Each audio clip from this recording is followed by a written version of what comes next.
Oi, gente! Tudo bom com vocês? Meu nome é Mariana Coelho e bem-vindos ao meu canal.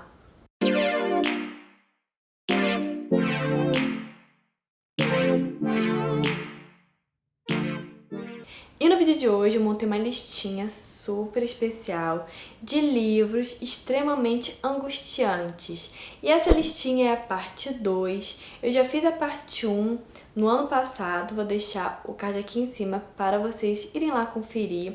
E são aqueles livros que te deixam muito imersos, que te deixam muito aflito, sabe? Que a gente quer saber o que vai acontecer e não consegue parar de ler. E antes de começar o vídeo, eu gostaria de lembrar que o meu link principal da Amazon vai estar aqui embaixo na descrição.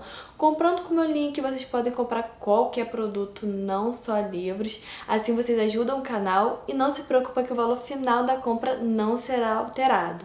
Beleza? Lembrando também de se inscrever aqui embaixo no botão vermelho, tá bom? Não se esqueça. Então, sem mais delongas, bora começar a listinha de hoje.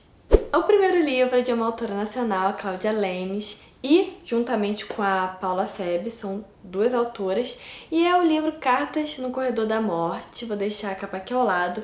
E esse livro, primeiramente, eu não recomendo para todo mundo porque é extremamente pesado. A Cláudia Lemes falou que ela passou mal escrevendo esse livro.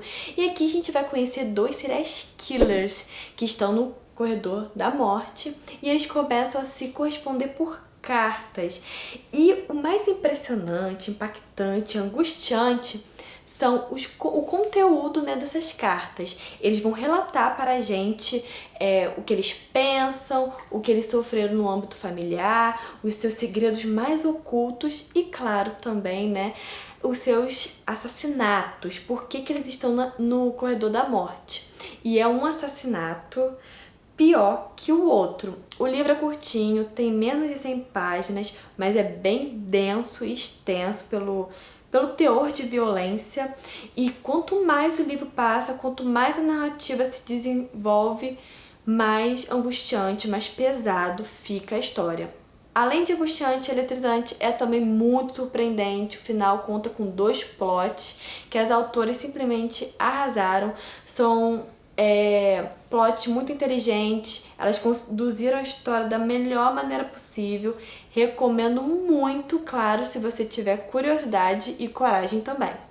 E os próximos 2 livros também são da Cláudia Lemes. O primeiro é Eu Vejo Kate 1, vou deixar a capa aqui ao lado, que inclusive meu namorado tá lendo por influência minha. E eu vou também falar, dar uma ênfase ao livro Eu Vejo Kate 2. Porque o livro 1 é mais cru, visceral, brutal mesmo, bem violento. É angustiante, principalmente depois que você descobre o plot twist.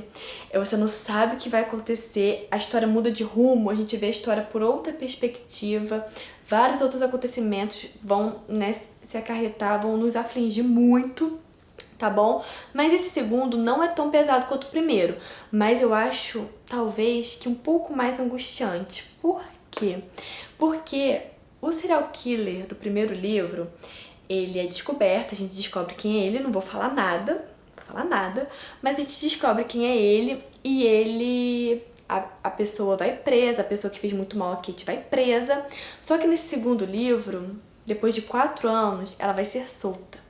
E ela tá indo atrás da Kate. E quando a Kate descobre isso, que a pessoa que fez mal a ela, a pessoa que é um assassino, está em liberdade, ela fica desesperada. Ela não quer mais que essa pessoa faça mal a ela, ao filho e à família dela. Então ela vai correr contra o tempo para conseguir pegar essa pessoa.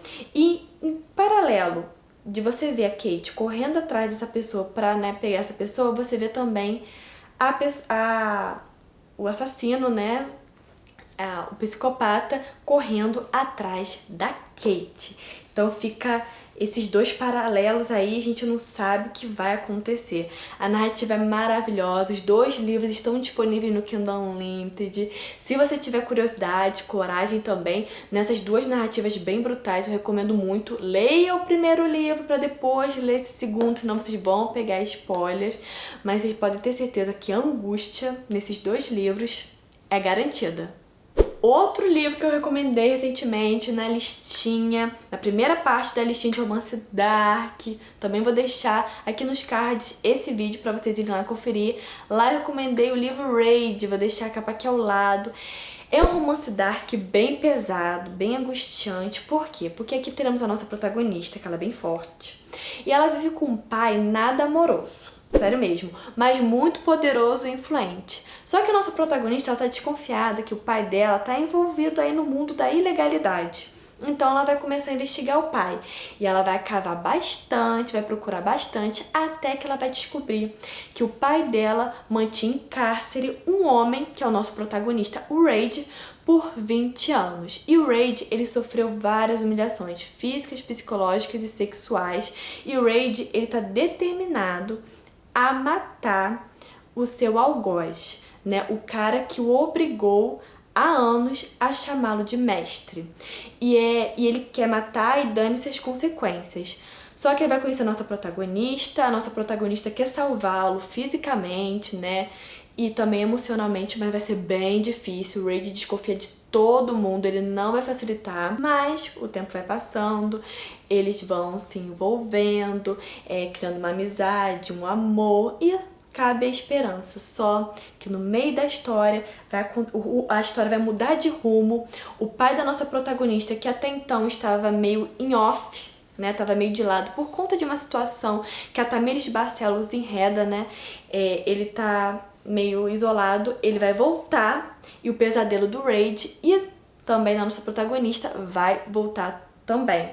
E vai começar tudo de novo, é muito triste essa história, mas tem final feliz sim. Tem um plot twist no final dessa história que também é bem triste. E você só quer que o Raid saia dessas condições, que essas coisas bárbaras e desumanas acabem. E até acabar, demora e te causa uma sensação de muito sofrimento, assim, você fica muito triste. Quem leu Amor e Ódio, da Nana Palvoli, e quer um livro da mesma temática, eu recomendo o Raid, por mais que seja mais pesado, tá bom? Mas você só quer acolher o Raid, você só quer que ele fique bem, que tudo isso acabe. Eu recomendo, é maravilhoso. E a Tamires Barcelos, ao mesmo tempo que ela consegue escrever livros fofos e românticos e cenas lindas, ela também consegue escrever cenas chocantes e brutais. Leiam, que vocês vão se surpreender, se emocionar e ficar elétrico também com essa história. E o próximo livro é um livro que eu li recentemente e que é maravilhoso. Arrisco dizer que é um dos melhores livros que eu li esse ano, que foi Misery, do Stephen King. Vocês têm noção que eu devorei esse livro? Tem ideia do que é devorar o livro do Stephen King? O Stephen King é extremamente prolixo, extremamente arrastado em alguns momentos de descrição, mas em 326 páginas, não é um livro grande não, mas nessa quantidade de páginas eu simplesmente fiquei elétrica, eu não conseguia parar de ler. O nome do livro, Misery, diz muito, né? Miséria. Miséria é um estado emocional de extrema tristeza. Em tradução literal, pode até se traduzir como angústia mesmo. Esse livro é personificação da angústia. E dá pra perceber que Misery e Stephen King, né? O Stephen King, o nome Stephen King tá maior do que o próprio título do livro. O autor maior que a própria obra. Olha só, o cara arrasa, não é mesmo? E aqui temos a história de um autor super renomado, que é o Paul Sheldon. E ele tem uma série muito famosa, onde a protagonista dessa série é Misery. Ele tem uma protagonista que se chama Misery. Só que ele tá cansado dessa série, dessa personagem, ele não aguenta mais escrever. E ele deu um fim nessa série e um fim nessa personagem também. Ele decidiu, no fim da série, assim, matar a protagonista. Quem nunca, né? Um autor tá lá, você tá lá super elétrico, na história, super enredado, e o autor vai lá e mata a sua protagonista favorita. Então, Paul Sheldon, querido, fez isso. E o Paul Sheldon, ele sofreu um acidente agora e a sua fã número 1 está ajudando ele, mantendo ele seguro e cuidando dele na sua casa. A Annie Wilkes é a sua grande fã número 1 e ela cuida dele, né, direitinho, e ela é alucinada pela série da Misery. Ela tá lendo, ela não terminou a série, mas já vai terminar, e ela, sério, tá em êxtase pelo seu autor favorito, tá lá na casa dela. Só que enquanto o Paul Sheldon tá lá, né, sendo cuidado por ela, ela vai terminar a série e ela vai descobrir lá que ele matou a Misery. E ela não vai gostar nada ela não vai gostar nada. Nossa, ela vai ficar revoltada.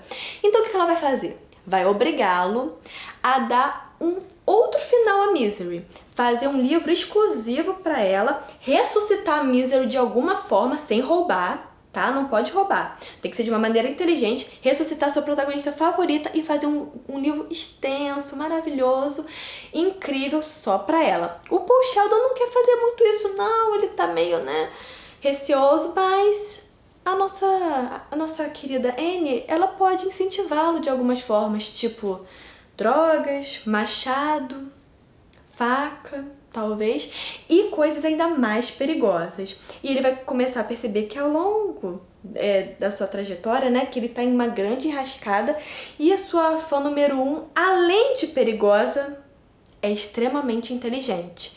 Minha gente, eu nunca fiquei tão curiosa pra saber o que ia acontecer com um personagem do que eu queria saber o que ia acontecer com Paul Sheldon e também com a Annie Wilkes, com certeza. Eu fiquei me perguntando a história inteira o que o Stephen King ia fazer. E ele termina a história da melhor maneira possível. Mas o Paul Sheldon sofre coisas assim pesadas que eu não vou me ater aqui pra não dar nenhum spoiler, mas são situações extremamente angustiante, vocês podem ter certeza disso. Esse livro tem uma adaptação, tá bom? Eu não vi a adaptação, tá? Mas quem viu a adaptação, eu vi alguns comentários de que não gostaram muito do Paul Sheldon, até porque ele não é um personagem perfeito, e que até torceram um pouco pra Annie Wilkes. Eu em nenhum momento torci pra ela, inclusive eu queria que o Paul saísse dessa, e essa frase, saísse dessa, é um contexto... Não é uma piada interna, não. É um contexto interno que tá aqui no livro, esse sair dessa. Eu queria que ele saísse dessa com certeza. E eu não vou falar mais nada para não dar nenhum spoiler, mas se você quer ler O Iluminado do Stephen King, leia antes de ler esse livro. Por quê? Porque o Multiverso King tá interligado. E se você ler Misery antes de ler o Iluminado, você vai pegar um baita spoiler, porque Misery acontece 10 anos depois do Iluminado. E o Stephen King, ele não economizou no spoiler na hora, né, da leitura. Eu já li o Iluminado, então fiquei tranquila, mas eu olhei isso e quero atentar vocês para esse pequeno acontecimento, né? Enfim, leia, vocês vão devorar esse livro e até agora se tornou meu favorito do King. O próximo livro é Proibido, vou deixar a capa aqui ao lado, e esse livro é muito famoso e muito triste também, na mesma medida. Na época que eu li, tava uma hype muito grande, e aqui a autora vai tratar um tema bem delicado, bem difícil, que é o incesto. Aqui teremos uma família constituída por 5 irmãos, tá? O pai abandonou os seus filhos e foi embora. A mãe, de alguma forma, também abandonou porque ela tá ali perto, só que não cuida. Quem cuida das 3 crianças são os 2 filhos mais velhos, que também são bem jovens, nem chegaram à maioridade, tem lá os seus 16, 17 anos. E além de se preocupar com eles mesmos, eles têm que se preocupar com seus irmãos, escola, comida e tudo mais. E eles nem se veem mais como irmãos, eles se veem como pai e mãe dos seus irmãos, né, dessas crianças. E eles começam a se apaixonar. E aí a história começa a ficar ainda mais angustiante, porque tem muitas partes tristes, é uma história bem triste. Eu torci muito para que eles ficassem felizes. Eu não torci para eles terminarem juntos, mas eu queria que essa angústia, esse desespero dos dois, esses pensamentos tristes e tudo mais acabassem. Só que a angústia não acaba, tá? Se perpetua até o final do livro. É cada tapa na cara, soco, chute, um monte de coisa que te deixa pensando nesse livro depois do término por muito tempo. Você só quer que os dois acabem com esse sofrimento, que eles não sofram mais. E não vou me adentrar muito mais, é bem triste, tá bom?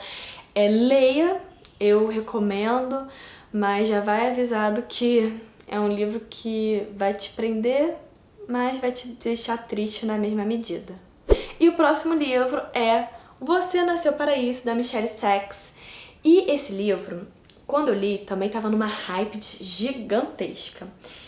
E eu não sabia que ia me causar tanto desconforto psicológico essa história, porque aqui você devora curto, mas aqui a gente tem personagens odiosos e detestáveis, você não salva ninguém, só o bebê mesmo, porque aqui teremos uma mulher e um homem, né, que são casados, são um casal, o filhinho deles, que é o único que salva na história, e a melhor amiga da protagonista também.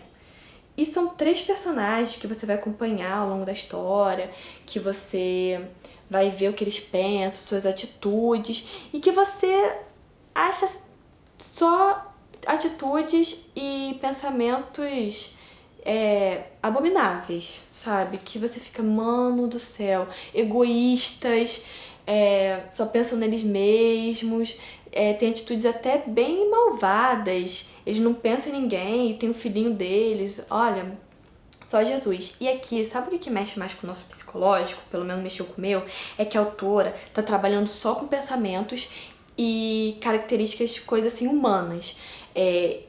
Vaidade, inveja, egoísmo, entendeu? Então, assim, são sentimentos muito humanos que a autora trabalha, e isso faz com que você fique ainda mais mal de cabeça, de verdade. Eu recomendo sim, a autora ambientizou muito bem a história, mas o ponto alto, com certeza, são os personagens que, por mais que sejam detestáveis, foram muito bem apresentados, muito bem criados. Com certeza é isso que te envolve nessa angústia, nessa rede aí, que você não consegue mais parar de ler. Recomendo, se você já estava querendo ler esse livro, porque com certeza vocês vão gostar, mas vão ficar bem aflitos também. E o próximo livro também tem vídeo resenha aqui no canal, que é Precisamos Falar sobre o Kevin. E, gente, quem viu a vídeo resenha sabe como esse livro me derrubou e me arrebatou completamente. Muita gente não gosta da narrativa lenta, principalmente no início do livro, realmente é lenta, mas depois que você pega o jeito da autora, você devora.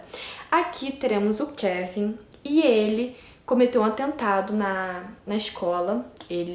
Nesse atentado ele matou vários dos seus colegas e agora ele tá preso. Inclusive, a autora se baseou no massacre de Columbine para escrever esse livro, tá bom? E a gente vai acompanhar essa história pelo ponto de vista da Eva, que é a mãe do Kevin. E ela vai relatar a história dessa família, do Kevin, dela e do marido, da filha, através de diários, assim, como se fosse uma confissão. E ela tá escrevendo pro Frank, tá bom? Que é o seu marido. E a forma como ela escreve a história, né, pro Frank, dá pra você perceber que eles não estão mais juntos. Agora, no presente, ela relata pra ele como as pessoas estão olhando pra ela, julgando, como tá a relação dela com o Kevin quando ela vai visitar ele na penitenciária, como ela tá no trabalho. Mas não é só isso. Essa história vai intercalar entre presente e passado. E não fica muito claro quando ela vai pro passado. Você tem que ter atenção, porque ela tá falando do presente, mas do nada, algum acontecimento do presente lembra ela do passado e ela vai pro passado, entendeu? Então você tem que prestar bastante atenção quando ela vai pro passado, porque a autora não destaca quando é presente e quando é passado. E quando a Eva vai relatar o passado, é lá atrás mesmo, antes do Kevin nascer, quando ela e Frank ainda namoravam, eles casaram e quando eles estavam pensando em ter filhos. E essa história precisa alertar para aviso de gatilhos em questão de maternidade. Tem assuntos aqui que vão ser tratados sobre a maternidade que são bem delicados, tá bom? Cuidado. E você vê claramente que a Eva, ela nunca quis engravidar, ela só engravidou para agradar o seu marido mesmo, tá bom? E a história vai desenrolar, a gente vai ver como era a relação da Eva com o Kevin, e você vai ver que o Kevin, ele sempre foi um garoto com atitudes meio estranhas, parece que ele sempre queria desafiar a Eva, a relação dos dois era bem conturbada. Então a gente vai acompanhar presente, passado, tudo que se desenrolou até a quinta-feira fatídica. Ela sempre se refere ao que aconteceu, o que o Kevin fez a quinta-feira fatídica. E quando você descobre exatamente, descritivamente, o que o Kevin fez, é bem apavorante, tá bom? Você fica chocado chocado mesmo. E eu fiquei assim de bobeira. O final também é um tapa na cara, muito angustiante, é tudo que a Eva relata. Tem adaptação esse livro também. Eu só vi, na verdade, a adaptação uma semana depois de ter lido o livro, porque eu terminei o livro bem mal, eu precisava de relaxar um pouquinho, né? Mas a adaptação, por mais brilhante que seja, não substitui a obra. Inclusive, eu só recomendo a adaptação depois de você ter lido o livro, tá bom? Eu achei que esse filme foi pra quem leu o livro. Quem não leu, eu acho que ficou meio perdido, tá bom? Já vi várias pessoas falando sobre isso. Recomendo muito fortemente, tenha paciência com o início desse livro, porque vocês vão se surpreender. O próximo livro é O Peso do Pássaro Morto. Eu acho que é um livro de estreia da autora, que ela é nacional. Eu li também quando tava na hype, e eu acho que ainda esse livro tá na hype. Vira e mexe alguém fala, comenta, ama esse livro, aclamadíssimo. Eu gostei, não amei, porque esse livro foi tão pesado, tão carregado, que me deixou bem mal de cabeça. E aqui é um romance de formação, que a gente vai acompanhar a vida da nossa protagonista desde quando ela era criança até quando ela faleceu. E a morte está muito presente nesse livro, a solidão, tudo que ela passa.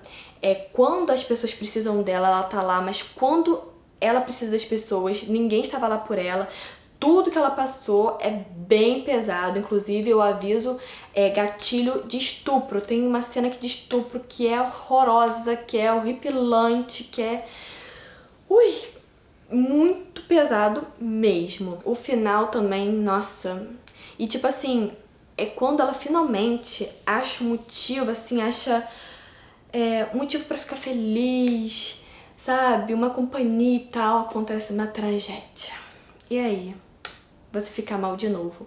Esse livro é narrado em prosa, mas é escrito em versos, sabe? É muito poético tudo que a autora escreve. Eu nunca li nada parecido.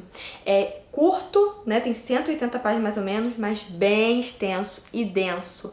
Recomendo para quem quer se aventurar nessa leitura, com certeza. Vocês vão tirar vários tapas na cara e aprendizados, mas também muitas cenas tristes. O próximo é Verity, da Colleen Hoover. Um tempão que eu não li a Colleen Hoover, mas ela lançou esse livro e eu fiquei louca para ler. E, na minha humilde opinião, a autora arrasou. O plot twist é fenomenal. É um suspense eletrizante, angustiante também, por isso que tá aqui na lista. Aqui teremos uma escritora que ela não faz tanto sucesso, tá bom? E a Verity, que ela é uma escritora de muito sucesso, ela acabou de sofrer um acidente e está acamada. E o marido da Verity vai até a nossa protagonista e propõe a ela o seguinte: bom, você é uma escritora, né? Eu li algum dos seus livros, achei muito bom. Que tal você continuar a série da minha esposa? A minha esposa, por enquanto, não pode continuar a série, ela sofreu um grave acidente, mas a série precisa continuar, os fãs estão esperando. Que tal você topa continuar essa série? A nossa protagonista fica meio receosa, até porque ela nunca leu nada da Verity, não sabe nada da série, mas ela aceita sim. Mas para isso, para ela fazer essa história, ela precisa ver as anotações da Verity, ler os livros, ver o jeito como a Verity escreve. Então, o marido, né, da Verity fala para nossa mocinha passar uns dias na casa deles para ela pegar as anotações da sua esposa, para ela ler o livro, saber o jeito como a sua esposa escreve. Ela aceita e embarca nessa jornada, chega lá na casa deles e ela começa a ler as anotações, começa a ver como ela pode continuar a série, mas coisas muito macabras começam a acontecer. Ela tem a sensação de que a Verity, ela se move na casa, barulhos começam a acontecer, ela tá desconfiada de que a Verity, que aparentemente está acamada e muito debilitada, na verdade só está fingindo. E outra coisa, ela começa a se apaixonar pelo marido da Verity, várias tretas, e ainda assim ela começa a ver anotações pessoais da Verity e ela descobre um lado bem sombrio, né, da Verity aí, e esse lado envolve a maternidade, inclusive gatilho também, tá? Tema sensível aqui, a maternidade, e essas anotações pessoais da Verity são bem angustiantes, bem pesados, você fica muito aflito, o que vai acontecer. O final pra mim é surpreendente, pra mim é fechado e aberto ao mesmo tempo, não só em aberto, como muita gente falou, mas recomendo muito, tem toda essa áurea do tipo barulhos estranhos na casa, será que a Verity só tá fingindo ou não, será que ela tá se movendo ou nossa protagonista que tá vendo coisas, né? Então vamos ver. Só sei que vocês precisam ler para descobrir tudo o que vai acontecer, mas eu recomendo bastante esse thriller e a Colleen Hoover arrasou. E por último, mas jamais menos importante, é o Tatuador de Auschwitz, que eu li recentemente. E, gente, aqui vai falar o quê? Segunda Guerra Mundial, época do nazismo. Eu preciso falar mais alguma coisa de, assim, angústia? De tristeza? De desumanidade? Acho que não, né? Aqui temos a história do Leili e a gente vai acompanhar a trajetória dele, desde ele lá no trem, indo pro campo de concentração de Auschwitz, até ele estar lá em Auschwitz, sofrendo junto com várias outras pessoas, abusos horríveis, violências assim inimagináveis, né? Na Segunda Guerra, na época do nazismo. E o Leili, ele é o tatuador de lá, porque quando os prisioneiros chegavam, eles tinham que ser tatuados aqui no pulso, seus números, sabe? Eles se resumiram a isso, a números, olha só. E o Leili, ele tinha, vamos dizer assim, uma posição mais privilegiada, então ele ficou com muito medo de contar a sua história para as pessoas, achando que ele estava compactuando, né, com todas as ideias, né, que Hitler impôs, mas não é nada disso. Mas ele teve coragem depois de um tempo e contou para a nossa autora tudo o que aconteceu com ele, baseados em fatos reais, sim. E o diferencial desse livro é que teremos um romance, um amor do Leili com a sua Gita. E é um romance que começa em um lugar horrível, desumano, e que se perpetua até o falecimento dos dois. Tem um final feliz, muita angústia, muita tristeza, eles passam momentos horríveis, mas no final cabe a esperança também. Quem quer ler sobre a Segunda Guerra Mundial, lê esse livro. Quem tá começando, lê também. E quem já leu sobre a Segunda Guerra Mundial, lê esse livro também. É sempre bom ler livros com essa temática. Eu quero ler mais livros sobre a Segunda Guerra Mundial. E o Tatuador de Auschwitz tem essa diferença desse romance, não é mesmo? Recomendo muito e a autora arrasou no relato do Leili e nos seus depoimentos. Bom, gente, isso é tudo, uma super listinha com 10 livros angustiantes. E se você gosta de livros assim, dessa temática, dessa pegada, curte pra mim, por favor, te convido a se inscrever aqui no canal e não se esqueça de ativar o sininho para receber todas as notificações. Comenta aqui embaixo. E aí, já leu algum desses livros? Ficaram curiosos? Gosta de livros que te deixam aflitos, angustiados? Comenta tudo aqui porque eu vou adorar saber. Não se esqueça de compartilhar esse vídeo com seus amigos. Manda pra galera que gosta de romance, que gosta de ler, que gosta de thriller, que gosta de sair da sua zona de conforto e gosta de livros angustiantes, porque isso ajuda muito o trabalho aqui no canal. Te convido a me seguir lá nas redes sociais. Bora bater um papo, vai ser bem legal. Eu respondo todo mundo. Sempre que tem novidade, eu também compartilho lá nos stories, tá bom? E não se esqueça que todo domingo, sem falta, tem vídeo novo aqui no canal. Beleza? Um super beijo pra todos vocês e até o próximo vídeo. Tchau, tchau!